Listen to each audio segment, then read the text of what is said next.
So I got a question come in earlier from one of our trekkers for next year, and he asked, do I need to wear hiking boots for the Kilimanjaro trek? Now, what he meant by that question is, can I wear my trainers or trail runners? But we actually get this question quite a lot from people who've never done a high altitude trek or never done a multi-day adventure. And a lot of people think they can get away with wearing trainers, trail runners, flip-flops, sandals, whatever else it is that they trek in. Because if you haven't been in that environment, you don't know. But of course, when you come back, you'll know absolutely that you need to wear a decent pair of hiking shoes. And there are three main reasons why. The first one is weather, and that includes the wet, the snow, and the warmth. So when you're trekking at high altitude, and especially on summit night where it might be snowing and there might be snow on the ground, it might be minus 15 or minus 20, you're not going to get the same protection from a pair of trainers or trail runners that you will from a decent pair of hiking boots that have not only a sort of well built, but also have a Gore-Tex lining so that they are waterproof.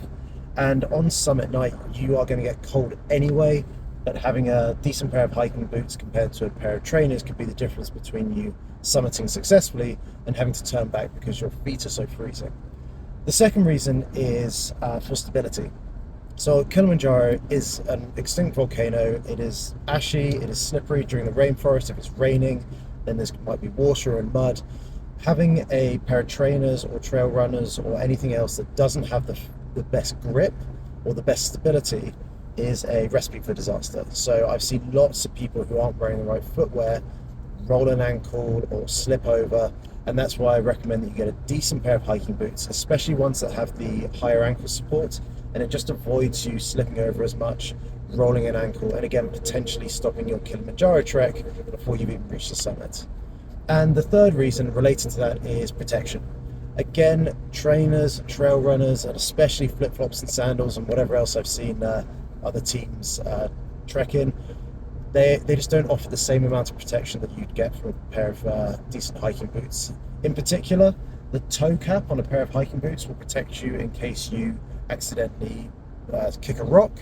And then when you're walking through the rainforest, or again when you're on at higher altitude and there might be sharp rocks or there might be branches, again I've seen people wearing inappropriate footwear and a branch has gone through the bottom of their trainer into their foot.